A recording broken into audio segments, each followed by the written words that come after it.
Hello, and welcome back to What's Up with Energy, a gridX podcast. I'm your host, Georgia Knapp, and today we are actually going to be talking about something, a new certification, a new program that we started at gridX about a year ago, and it's called Ready for gridX.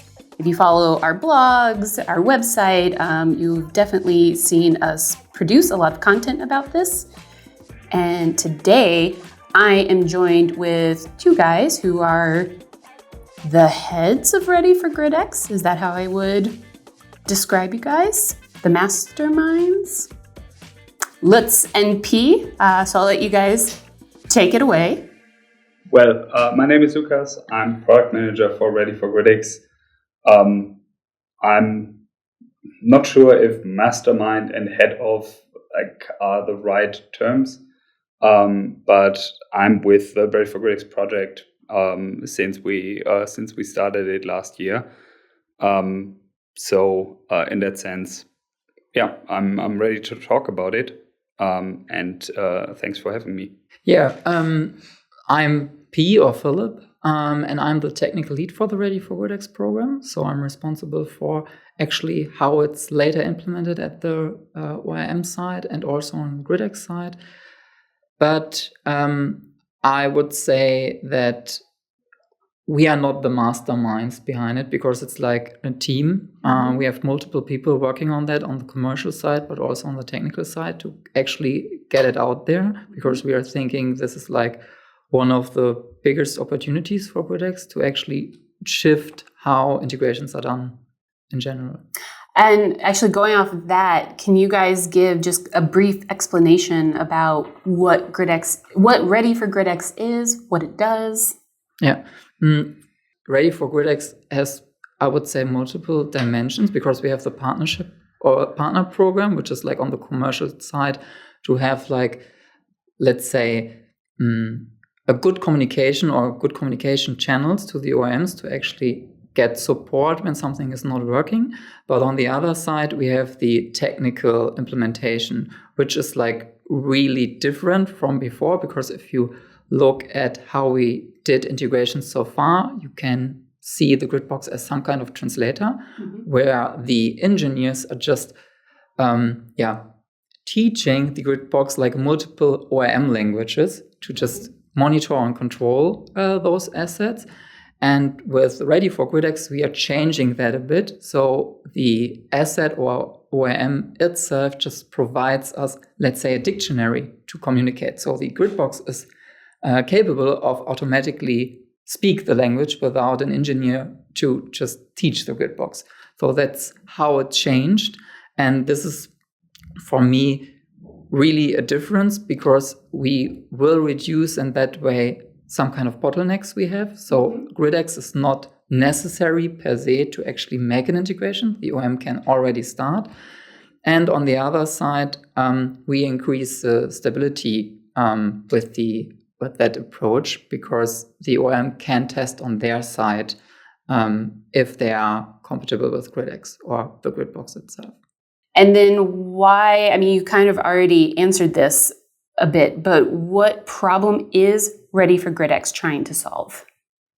It's basically it's our take on standardizing communication in the energy industry. Since we have, or the energy industry already had, like years ago, a couple of communication protocols, and that number of protocols keeps increasing, since no solution that's currently on the market has taken like a significant lead in penetration on either manufacturer and hardware side or on the energy management side. And hence you always have the problem, like how do you bring it together? How do you piece a system together that comes from different producing hardware or different hardware providers, and you have different energy management that you want to bring along, and in the end you have somewhere a customer, you have a site that needs optimization, and it needs some kind of unified communication technology to make that to make that work, and that has been always one of the challenges that gridX has been faced with. And Ready for gridX as a program, or as the technology behind it, is sort of our take on standardizing what's anyways available in the industry, and trying to achieve this dictionary level, as P put it, where a hardware that's in the market can recognize the grid box automatically, and then the two connect, and then the grid box can execute all of the fancy optimization that we've heard about in previous episodes, or that you read about in the blog and so on.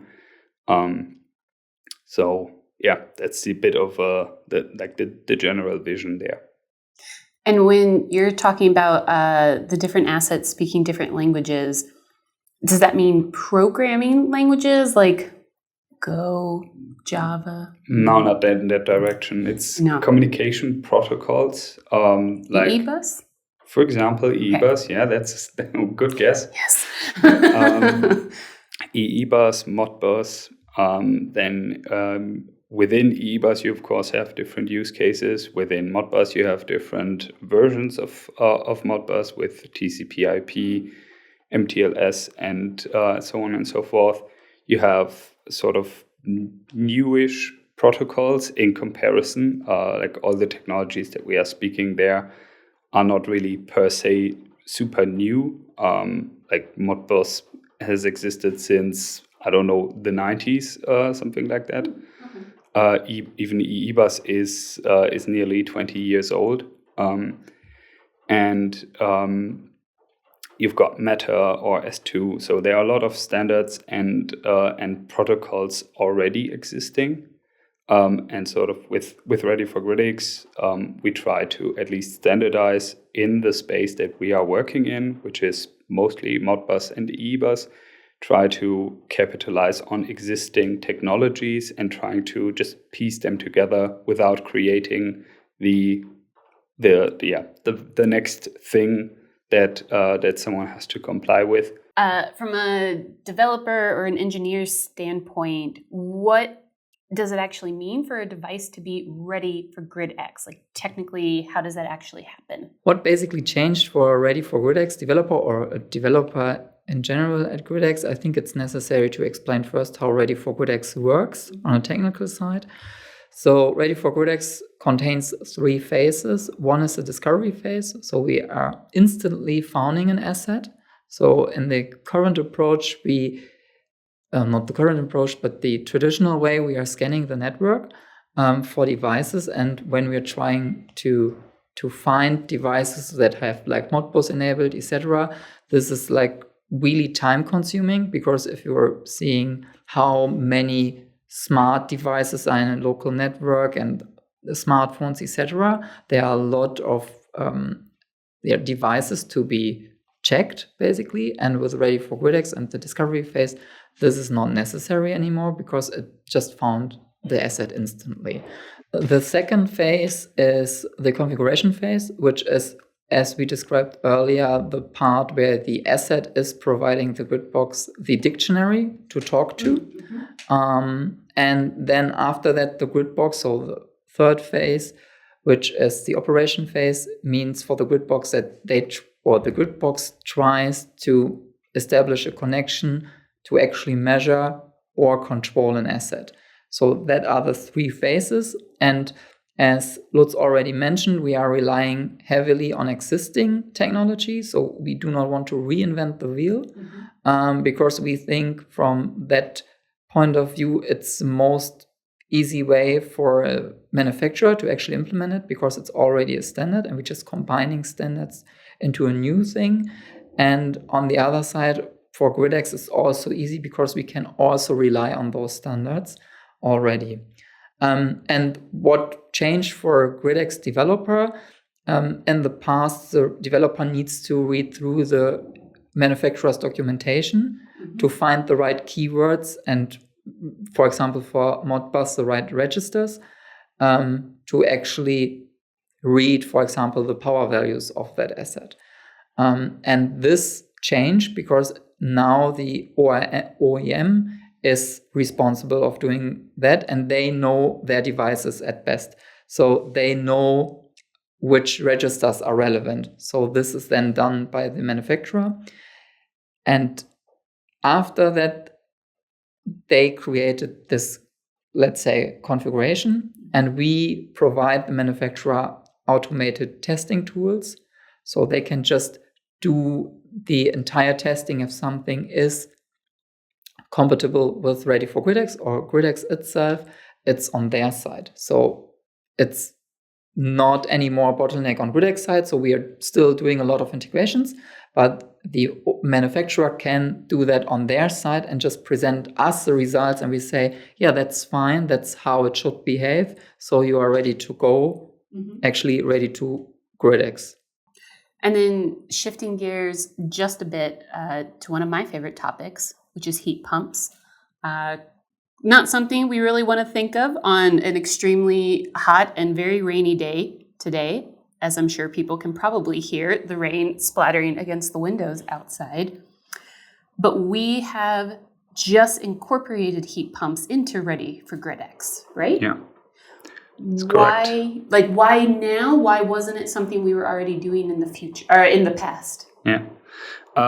So for our EMS use cases, most of them center around the use of PV and interacting with the grid, and therefore it was a logical step to start with inverters. Inverters, batteries, and PV. So all of that combined in a hybrid inverter made the most sense, as it's the asset that provides the most options in terms of steering and monitoring. Then the next asset, which is also driven on the demand side by electricity, is the charging station and the EV, which was the next logical step. And now with heat pumps, we're sort of completing the residential home setup. But what the major difference for heat pump is in comparison to the other assets is that its demand side is heat driven and not electricity driven. So it consumes electricity, of course, and we notify that, but it does so based on a heat demand from the building or from a person inside the building who wants to take a shower. And that makes it much more difficult to correlate a time window of electricity consumption for that heat pump with an actual consumption of the heat that it will produce behind that. So it needs to make sense that the heat pump is running, and you're not taking a shower because prices in the grid are super cheap at the moment. Like you're not and also if at night prices are super cheap, you're not suddenly getting up and take a shower. Or if it's like a super long period of time, it also doesn't help to take 5 showers and then not take a shower for the next 3 days in a row. So you can't pile up on the heat that you produce as good as you can with electricity. So heat pumps are therefore always like a bit of a tricky asset, and it made sense to do them only when we had enough experience in the Ready for gridX program itself that we were confident. Okay, now let's tackle this. Tackle this next asset class. And try to standardize what's there. And then security is always a huge topic for energy management, especially for a tech company.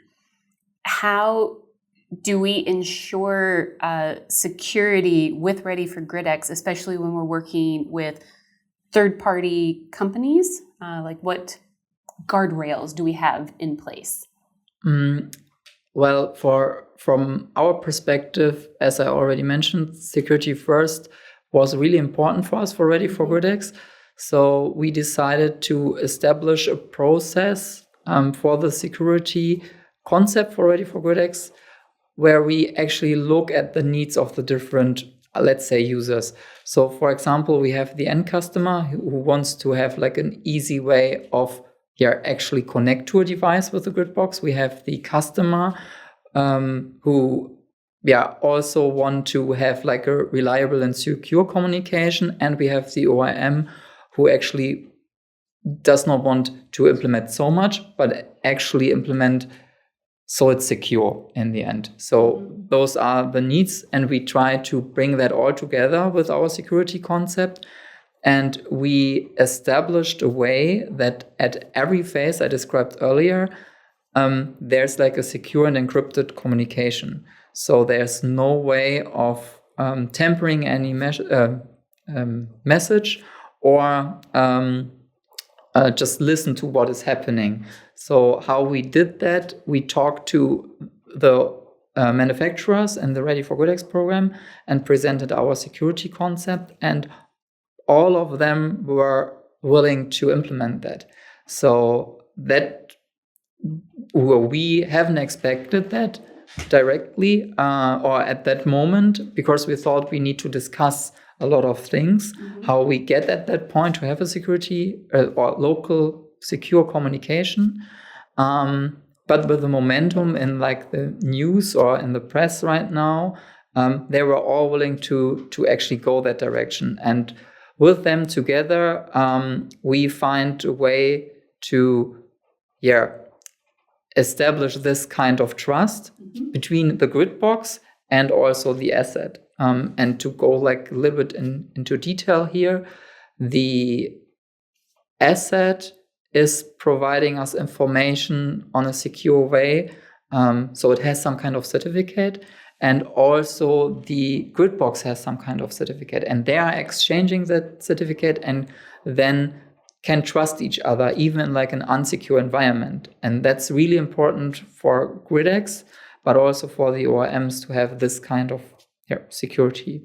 Do you guys know if like doing an initiative like Ready for gridX was always on gridX's mind, or was it something as the market was just maturing, evolving even faster, someone saw the need for it?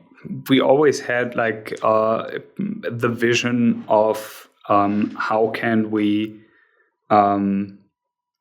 open up like this ecosystem of the Gridbox? How can we take ourselves out of the equation when it comes to gaining new compatibility? And I think we had it like a bit in the back of our minds and not really sure, like, is it such a big topic? It certainly is for us, but how does the industry overall regard this? And I think it was then the eWorld in 2024 where we realized like how big of a topic interoperability in the energy sector is for the entire industry. And then we sort of we saw the opportunity. Okay, let's give it a try. Let's put the logo Ready for gridX together. Let's put the program together and just started at the Smarter E, which was like only a couple of months after the eWorld. And we just had this idea, and we thought like maybe a couple of OEMs are going to be interested and are going to like talk about it with us. And then actually the success of, or the feedback that we got was really well perceived. Mm-hmm. Everyone suddenly wanted to talk with us from manufacturer side. And it was clear, okay, there was the momentum was there, and the interest was also there in cooperating with us. And then this year at the Smarter E, we were already like, of course, a year deeper into the program. We had the technical part in our bag. We had first manufacturers signed and running in the program. And I still recall that after the Smarter E, all of a sudden at the Munich office, a manufacturer who didn't get like the chance to meet us just rang the bell and asked, hey, can we've heard about this Ready for gridX program. We're still here in Munich. Can we have a chat with you? And that was like really a surprising moment, but also like a moment, okay, looking this company up, and it's got like 20 times the revenue of us. We created a momentum where even us as of course, an important player, but still a comparably small company, was providing something that like the big hardware providers were looking for. And then, is there any process of Ready for gridX that might surprise listeners to know is more manual? One thing that I still find like funny that is not more automated is actually logistics in terms of hardware provision, because we're not a typical installer, but we still get like our hardware that we need for integration tests from the wholesale business, and wholesalers only do business with installers, so they regard us as an installer. But then they are confused why we usually get like our hardware provided only in quantities of one system, and why they are always like shipped to the same address, and why we ship them back after a certain period of time. Like a regular installer would order 20 systems, install them somewhere, and systems never come back to the wholesaler. But we take them, we test with them for a couple of months. At some point, we return them, which is like usually the agreement we find with the hardware manufacturers themselves. It has led to a couple of confused and difficult phone calls, like, why are we getting hardware back, or why are you always only ordering one system each over a period of period of a couple of years.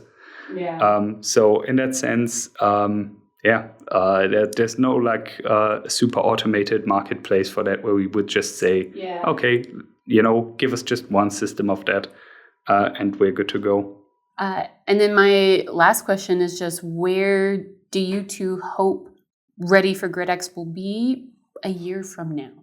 A year from now, I hope that Ready for gridX has solidified its position as like a standardization program on the technical side, while of course not losing out on the business development aspect that comes along with it, which is, I believe, also a strong argument why hardware manufacturers are cooperating with us, which we haven't talked about in this episode.